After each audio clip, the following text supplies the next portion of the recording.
Dos hombres, separados por siglos, unidos por una locura que desafió a la historia.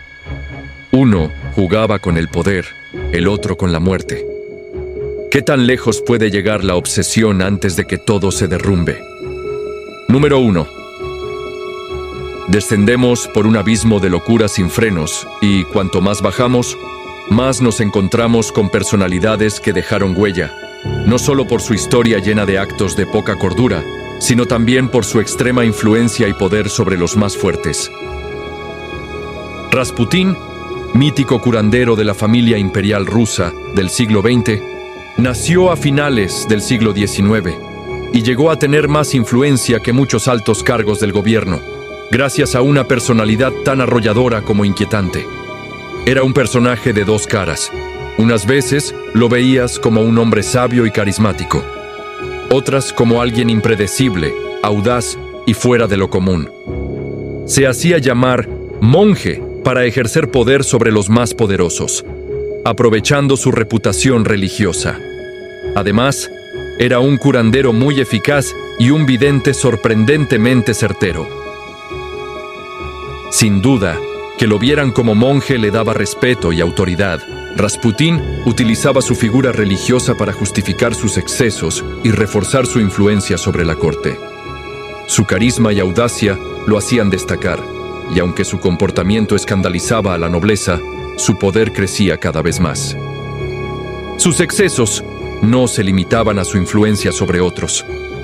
También era un gran bebedor, capaz de consumir alcohol durante días, y aún así, nunca perdía su capacidad de impresionar y dominar a quienes lo rodeaban. En las reuniones, seguía siendo influyente, combinando su carisma con comportamientos extremos que reforzaban su fama de monje loco. Durante el día, era considerado un santo. Durante la noche, un hombre impredecible y polémico. Su doble vida le permitió curar y aconsejar a las figuras más importantes del Imperio ruso, manteniendo su imagen de enviado de Dios mientras escondía sus excesos más oscuros.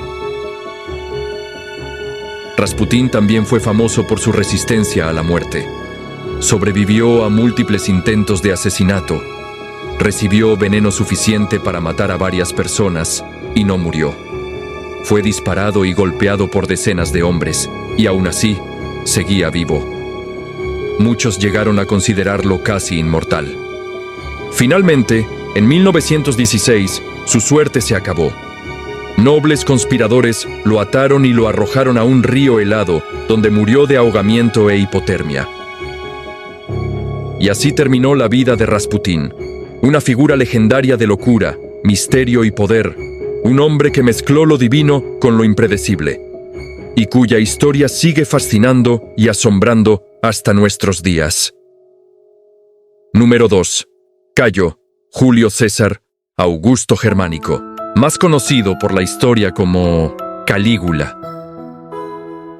Nació en Antium, en el Imperio Romano, lo que hoy conocemos como Anzio, Italia. Fue el tercer emperador de Roma, y su mandato comenzó en el año 37 después de Cristo. Al inicio de su gobierno, Calígula era querido y respetado. Liberó prisioneros, redujo impuestos, y realizó actos que hicieron creer al pueblo que Roma estaba en buenas manos. Pero lo que nadie sabía es que el infierno no llegaría desde afuera. Llegaría desde su propio emperador. Los grandes gobernantes de la antigüedad no solo eran conocidos por su poder y riquezas, también por sus excesos. Calígula no fue la excepción. A lo largo de su corta vida, tuvo 4 esposas, pero la más importante fue Cesonia. Ella lo acompañó durante la etapa más oscura de su reinado. Compartía su crueldad, su falta de límites, y según los relatos, también su sed de maldad. Juntos tuvieron una hija, a la que Calígula consideraba especial, casi divina. Según muchos historiadores, Calígula sufrió una grave enfermedad mental que marcó el inicio de su caída. El emperador, que alguna vez fue amado, se transformó en una figura impredecible y peligrosa. El mismo hombre que había liberado prisioneros comenzó a castigar sin razón. El protector del pueblo se convirtió en su mayor amenaza. Calígula se proclamó un dios viviente, Exigía adoración. Se vestía como Júpiter, Apolo o Hércules.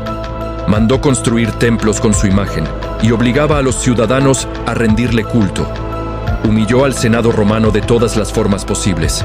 Como burla final, nombró a su caballo Incitatus, cónsul de Roma. El animal tenía establos de mármol, collares de oro y sirvientes personales. No era una broma, era una advertencia.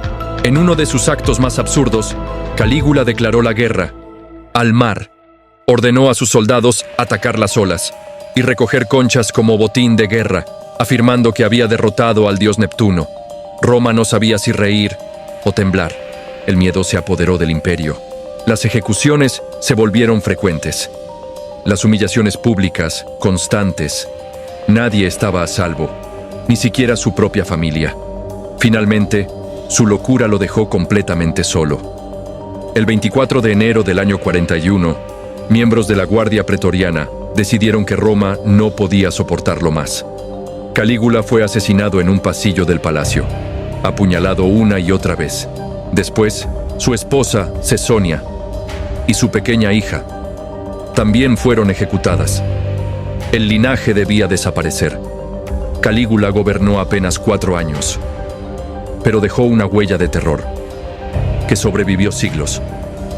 Porque cuando el poder cae en manos equivocadas, la locura no solo destruye una mente, destruye imperios. Y esa es la verdadera resonancia del horror.